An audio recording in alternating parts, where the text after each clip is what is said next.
क्या हाल है दोस्तों। आज बात करेंगे हम विवेक बिंद्रा, गरीबों के मसीहा जो लोग मानते हैं, और लेकिन उनका कोर्स 1.5 लाख का, 1.25 लाख का कोर्स है, फिर भी वो गरीबों के मसीहा हैं। मुझे नहीं पता कैसे, ये तो सिर्फ एक फैक्ट है, ठीक है। अभी मैं आपको ऐसे और फैक्ट दूंगा और आपको खुद ही डिसाइड करना है यार कि वो किस तरह के इंसान है या क्या कर रहे हैं। मुझे मतलब मैं आपको सिर्फ फैक्ट ला के दे देता हूँ, ठीक है। और हम उनकी एक ओला केस स्टडी के बारे में बात करेंगे जो कुछ रियल जूस की तरह है। रियल जूस, अब मैं रियल जूस से क्यों कंपेयर कर रहा हूँ, क्योंकि ये सिर्फ नाम से रियल लगता है, ठीक है, जूस रियल नहीं है।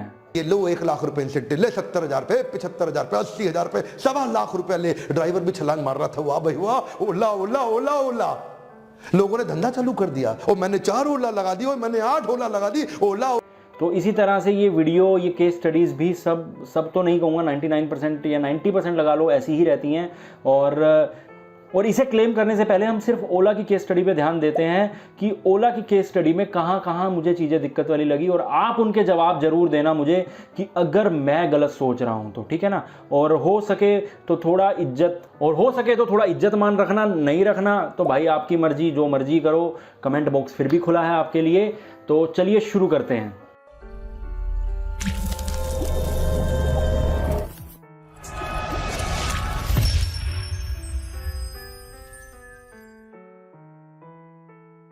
देखो, मैं पहले बता दूं कि मैं 2-3 केस स्टडी और उठाऊंगा, ज़्यादा नहीं उठाऊंगा, फिर लोग कहेंगे कि नहीं यार तू बिल्कुल ही नफरत करता है या कुछ। मैं आपको 2-3 केस स्टडी उठा के बता दूंगा जिससे आपको पूरे चैनल का लगभग आइडिया मिल जाएगा, ठीक है। अब उन्होंने एक केस स्टडी शुरू की। मैं एक अंकित की बात बताता हूं जो उन्होंने केस स्टडी में बात करी। पहला फैक्ट मैं बताऊंगा, पहले आप इस वीडियो को छोटा सा देख लो। उन्होंने अंकित को बोला, अंकित कोडिंग कर, ऑटोमेट कर, 48 घंटे लगातार, 48 घंटे लगातार, 2-2 दिन, 72 घंटे तक अंकित बैठ के कोडिंग किया करता था। वहीं से उन्होंने स्पीड अप किया। ये जर्नी चालू, पता है अंकित 48 से 72 घंटे बैठ के कोडिंग करता था। मजाक हो रहा है क्या यहाँ पे? 48 घंटे लगातार, फिर उसके बाद 48 भी इनको कम लगे तो 72 कर दिए लगातार। यार देखो, अगर आप दिन में 4 घंटे, दिन में 10 घंटे, 15 घंटे या दिन में 12-14 घंटे कह रहे हो ना, तो उसको आप 48 घंटे या 72 घंटे लगातार नहीं गिनोगे। वो आप एक दिन में बहुत ज़्यादा मेहनत कर रहे हो, ठीक है ना। और 72 घंटे कोडिंग करके उसको क्या मिल गया होगा? मतलब अगर उसने ऐप डेवलप करनी है, आपको कंटिन्यूसली करना है, तो 72 घंटे, यार मजाक हो रहा है। थोड़ा सा मतलब इस चीज़ को बोलने से पहले सोच तो लिया होता। मेरे लिए ये सिर्फ फैक्ट है, मैं आपको सिर्फ फैक्ट ही बता रहा हूँ कि 72 घंटे साइंटिफिकली बैठना कितना पॉसिबल है, ये मुझे आप बताओगे, ठीक है। क्वेश्चन आपके लिए ये है कि साइंटिफिकली 48 से 72 घंटे बैठना कितना पॉसिबल है, बीच में बिना नींद लिए। खाना खाओ, वॉशरूम जाओ, वो ठीक है, लेकिन बिना नींद लिए, बिना रेस्ट लिए 48 घंटे लगातार, 72 घंटे लगातार बैठ के कोडिंग करना, ठीक है। चलो एक बार के लिए कुछ लोग मान लेंगे कि ठीक है। तो हम अगले फैक्ट पे चलते हैं। इन्होंने एक स्टोरी सुनाई भावेश कुमार वाली, कि भावेश कुमार एक जा रहा था, उसकी लड़ाई हो गई, तो भावेश कुमार को आइडिया आया कि मैं नहीं यार, मैं ओला खड़ी कर दूंगा, मैं ये करूंगा, मैं वो करूंगा, ठीक है। और भावेश कुमार ने ओला स्टार्ट कर दी क्योंकि उसे टैक्सी वालों की, मतलब जो टैक्सी वाले थे उनकी मनमानी खत्म करनी थी, ठीक है। अब मेरे भाई एक बात बताओ, पहली इसका मैं रीज़न दूंगा कि ये स्टोरियाँ क्यों झूठी सुनाई जाती हैं। मैं रीज़न दूंगा, मुझे नहीं पता ये स्टोरी झूठी थी या सच्ची थी, लेकिन मैं इसका रीज़न दूंगा बाद में स्टोरी क्यों सुनाई जाती हैं। बट इस स्टोरी में मुझे एक बात अजीब लगी। भावेश करता था किस चीज़ का काम? भावेश था ट्रैवल एजेंसी में, ठीक है। और ट्रैवल एजेंसी वाले की दोस्ती किन तरह के लोगों से होगी? और यार जिस तरह के लोगों से भी हो, एक ड्राइवर से तो उसकी दोस्ती पक्का होगी। एक नहीं, 50 ड्राइवर होंगे यार एक ट्रैवल एजेंसी वाले के पास, क्योंकि उनके लिंक होते हैं और बिजनेस लिंक पे ही चलता है। उसके लिंक नहीं थे, मतलब वो किस ऐसे ड्राइवर के साथ, अननोन ड्राइवर के साथ चला गया जिसने उसको जाके बीच में तंग कर दिया। क्या उसका खुद का कोई ड्राइवर नहीं था? मतलब कोई ट्रैवल एजेंसी का नोन हो, जो लगातार ट्रैवल एजेंसी के लिए काम करता हो। मतलब ये डायरेक्ट ट्रैवल एजेंसी के लिए काम नहीं करते, लेकिन लिंक होते हैं। बेशक वो इंडिपेंडेंट ड्राइवर हो, लेकिन लिंक होते हैं ट्रैवल एजेंसी वालों के। तो क्या भावेश का कोई लिंक नहीं था जिसके साथ वो जा सकता था? वो एक अननोन टैक्सी ड्राइवर के साथ क्यों गया?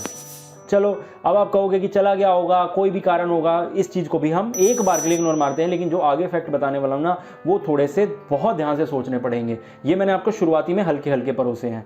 उसके बाद 2 क्वेश्चन हो गए। 2 क्वेश्चन में से आपके पास जिसका जवाब है कमेंट बॉक्स में बता देना यार, ठीक है। मैं सुनने के लिए उतावला हो रहा हूँ कि मुझे आंसर चाहिए इन चीज़ों के। और तीसरा फैक्ट बताता हूँ अब आपको। इन्होंने सोचा कि ड्राइवर काफ़ी एरोगेंट है, प्राइस कंट्रोल है, ये वो। इन्होंने प्राइस कंट्रोल पे तो ठीक है, एक तरह से कंट्रोल कर दिया, लेकिन उससे ज़्यादा प्रॉब्लम बढ़ गई मेरे भाई। ओला में आए दिन किसकी खबर आती थी, किडनैपिंग की, रेपिंग की, ये वो, मतलब कैसी कैसी खबरें आती थी।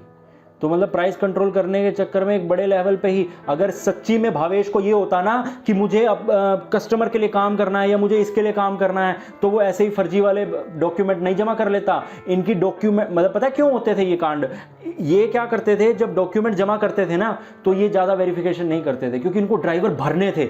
जैसे कि वीडियो में बताया कि वो चाहता था कि 10 लाख ड्राइवर इकट्ठे कर लूँ बस, तो ड्राइवर बस इकट्ठे भरने थे। भाई तू क्रिमिनल है, तू मर्डर है, आ जा, बेशक मर्डर कर दियो, क्योंकि मेरे को 10 करोड़ करने हैं, उसमें 2-4 का मर्डर हो जाएगा, मेरे को घंटा फर्क नहीं पड़ेगा यार, क्योंकि आगे मैं जो काम करने वाला हूं उसमें तो लोग वैसे ही मरेंगे, वो तो मैं बताता हूं आपको। ठीक है, इन चीजों के बारे में और भी बताऊंगा। फैक्ट यहां पे ये है कि अगर भावेश सच्ची में प्रॉब्लम खत्म करना चाहते थे तो उन्होंने अपनी प्रोसेस में इतनी ढील क्यों बरती कि वो आगे जाके क्रिमिनल्स के लिए बहुत आसान रास्ता बन गया। तो अब आपके लिए क्वेश्चन मिल गया, तीसरा क्वेश्चन हो गया आपको। ठीक है, अब चौथा, अब इन्होंने ये बात खुद ही कबूल कर ली कि वो 1 लाख से 30,000 रुपये ले आए। इस वजह से हुआ पता है मेरे भाई क्या, लोगों ने सुसाइड कर लिए। मैं आपको एक स्टोरी सुनाता हूँ, ठीक है, मोहन बाबू की एक स्टोरी सुनाता हूँ, और नीचे अगर आप पढ़ सकते हो तो मैंने एक ब्लॉग का लिंक दिया है, उस ब्लॉग में जाके आप पढ़ लेना मोहन बाबू की स्टोरी, सच्ची स्टोरी है।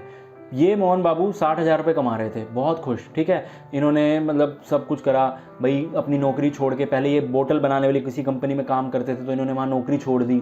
ठीक है, और फिर उसके बाद ये आ गए यहाँ पे 60,000 कमाने लगे, ये खुश हो गए, लाइफ ट्रैक पे आ गए। लेकिन फिर थोड़े टाइम बाद इनको 60 से 20 पे आना पड़ा, और जैसे ही ये 20,000 पे आए, ये इतने ज़्यादा परेशान हो गए कि एक रात पहले इन्होंने अपनी बीवी से बात करी। उसके बाद ये ओला के वहाँ पे जाके इन्होंने स्ट्राइक करी। जो ये बोल रहे हैं ना ओला मना लेता है, ये बंदे ने ओला के बाहर खड़े होके, जहाँ ओला का ऑफिस था वहाँ बाहर खड़े होके फिनाइल पी ली पूरी की पूरी। ओला मना लेता है भाई, गरीबों को फंसाया है ओला ने, ठीक है ना। और मतलब उसने बंदे ने फिनाइल पी ली, वो तो भगवान का शुक्र मनाओ कि बच गया। लेकिन क्या शुक्र मनाओ यार, चलो मोहन बाबू बच गए, लेकिन मोहन बाबू जैसे हजार थे। ठीक है, जिन लोगों ने मतलब अब किस किस तरह के लोग फंसे यहाँ पे, इसके बारे में थोड़ी सी बात कर लेते हैं। पहले जो लोग गरीब थे, जो 25-30 हज़ार, 20 हज़ार, 15 हज़ार की नौकरी कर रहे थे, वो छोड़ के यहाँ आ गए।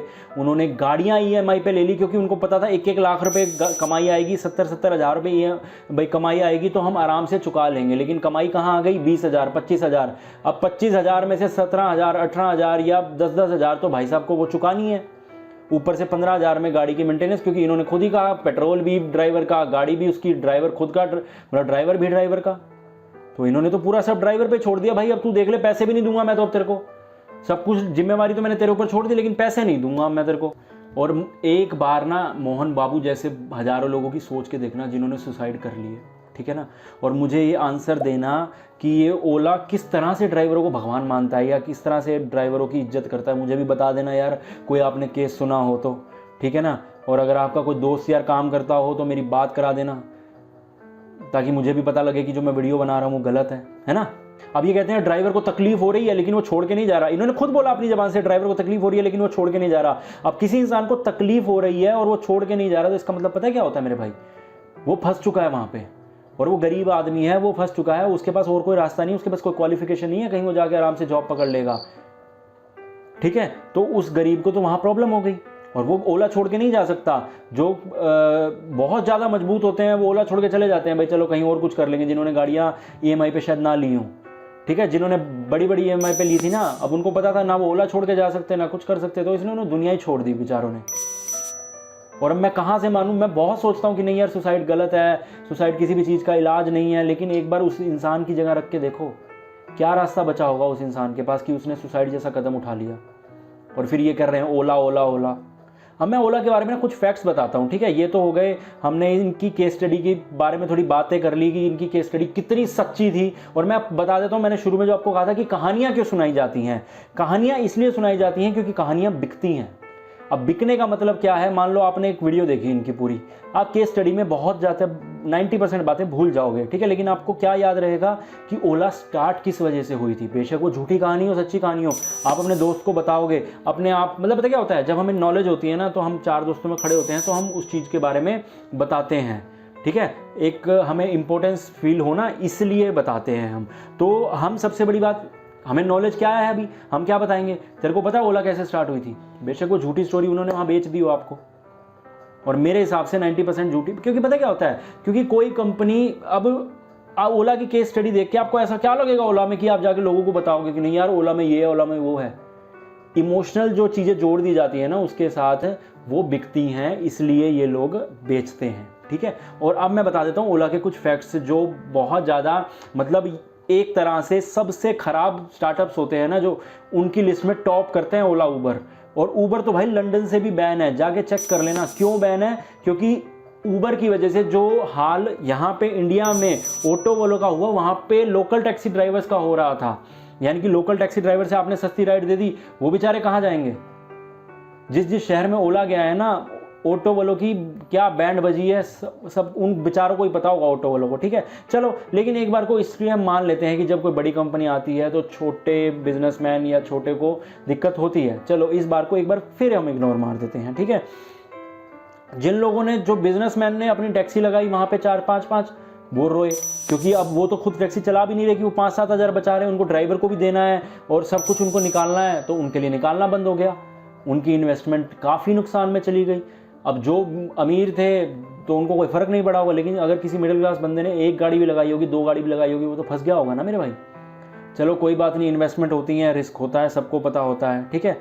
ओला ने बहुत सही काम किए कई जगह पे, जैसे इनकी मनमानी चलती थी, ये बात मैं मानता हूँ कि कहीं पे ऑटो वालों की बहुत मनमानी चलती है, हम यहाँ नहीं जाएंगे, हम ये नहीं करेंगे, बहुत रहता है इनका, ठीक है। चलो, इनकी मनमानी आपने ख़त्म कर दी, बहुत बढ़िया करा आपने। लेकिन ओला 1% भी एथिकल नहीं था। और एथिकल का मतलब पता है क्या होता है, मतलब अनएथिकल चीज़ें करने का मतलब कि अनएथिकल वो होती हैं जब आप पावर, फेम, वेल्थ के लिए इतने पागल हो जाते हो कि आप सही गलत का फ़र्क भूल जाते हो। अगर कल को मेरा कोई भी बिजनेस स्टार्ट, मतलब किसी गरीब के मरने पे खड़ा हुआ है ना, तो मैं करोड़ों भी कमा लूँगा, तो मुझे नहीं लगेगा कि यार मैंने कोई अच्छा काम किया है। एक को मार के आप बेशक 1000 की हेल्प कर दो, आप अच्छे नहीं बन जाओगे मेरे भाई। और ये साफ सीधी बात थी, 2 चीज़ें थी यहाँ पे, ये आपको डिसाइड करना है, मैं डिसाइड नहीं करूँगा। और अगर आप वीडियो के एंड तक आ गए हो तो चैनल को सब्सक्राइब कर लेना। ऐसी बहुत सारी केस स्टडी, इनके चैनल की भी और बहुत सारे आपके बिजनेस कोच, मोटिवेशनल स्पीकर की केस स्टडी हम उठा के रखेंगे। केस स्टडी लगा लो या वीडियोस लगा लो, इसी कैटेगरी में लेके आएंगे एक बार को उनको, और देखेंगे कितना सच कितना झूठ कौन बोलता है। अब चलो, चैनल सब्सक्राइब कर लिया, अब आगे बात करते हैं। अब मुझे ये बताना, यहाँ 2 चीज़ें हुई हैं। या तो ये वीडियो पैसे लेके बनाया गया है, ठीक है, इन्होंने ओला से पैसे लिए कि हम आपकी इमेज सुधार देंगे, बाकी आप काम हमारे पे छोड़ दो। या फिर जो भी रिसर्च करता है, उनकी रिसर्च टीम है या फिर कुछ है, मतलब या तो कोई रिसर्च करने वाली फीमेल थी और उसे करवा चौथ वाले दिन काम करवा दिया, तो उसने खाली पेट था, दिमाग काम करा होगा जितना, उसने कर दिया होगा काम गुस्से में, है ना। या फिर मतलब अब मुझे नहीं पता यहाँ क्या हुआ है। आप लोग समझदार हैं, जो लोग समझदार होंगे वो समझ जाएंगे, जो लोग अंधभक्त होंगे वो गालियाँ भी देंगे, बट कोई बात नहीं। अगर यहाँ पे मैं ये कहूँगा कि मैं 10 में से 2 लोगों को भी सिखा दूंगा ना कि हाँ भाई गलत और सही क्या है, तो वो बहुत है। 8 लोग कभी ना कभी वो भी सीख जाएंगे, शायद कोर्स लेने के बाद ज़रूर सीख जाएं जब उन्हें पता लगेगा। फिर भी मैं अपनी तरफ से कोई खास कमेंट नहीं करूँगा। अगर मेरा ओपिनियन रखोगे तो ये केस स्टडी सीधा पैसे लेके बनाई हुई है। बाकी मेरा ओपिनियन मैटर नहीं रखता, मैटर करता है आपकी सोच। और मैंने आपको वीडियो में फैक्ट बता दिए, ओला के बारे में बता दिया, सब बता दिया। आप खुद इतने समझदार हो कि चीज़ों को जज कर सको, ठीक है। तो ऐसी वीडियो और भी आती रहेंगी, तो मिलते हैं हम अगली वीडियोज़ में। Thank you.